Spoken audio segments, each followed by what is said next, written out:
ጸሎት መጀመሪያ የልማድ ኃጢአት ዋና መነሻው ጸሎት ማቋረጥ ነው።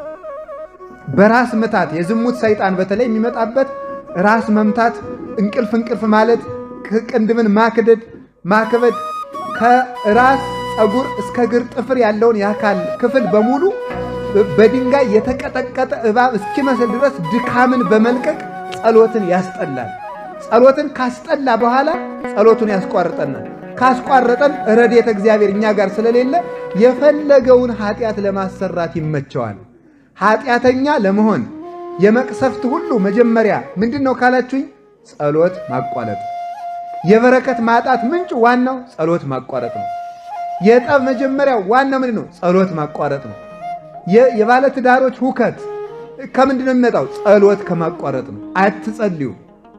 ስለማይጸለይ ፍቅሩም ያረጃል፣ ትዳሩም አሮጌ ይሆናል፣ ቤቱም ይቀዘቅዛል፣ ውሃ ይሆናል። ሙቀት ሃይማኖት የለውም፣ ይጠላል። ባልየው ወጥቶ መግባትን ይጠላል፣ ሚስቲቱ የባሏን መምጣት ትጠላለች። ለምን? ጸሎት የተለየው ትዳር ስለሆነ ቀዝቃዛና የተጠላ የነገር እሾህ የወረሰው ይሆናል ማለት። በሕይወታችን ዘመን ሁሉ ከመከራም የምናመልጠው የያዝነው የሚበረክትልን ጸሎት ያላቋረጥን እንደሆነ ነው። የምንጸልየውን ማወቅ አለብን። እንግዲህ በሕግ የተፈቀደው ዳዊት አቡነ ዘበሰማያት ነው። መዝሙረ ዳዊት አቡነ ዘበሰማያት የክርስቲያኖች የመጀመሪያ የሕግ ጸሎታቸው ዳዊት፣ አቡነ ዘበሰማያት፣ ውዳሴ ማርያም እነዚህ ናቸው። ከዚያ በኋላ ደግሞ በርታ ሲል ገድለ ቅዱሳን ከቅዱሳን ገድል አንድ ይጨምራል። ሲበረታ ቅዳሴ ማርያም ይጨምራል።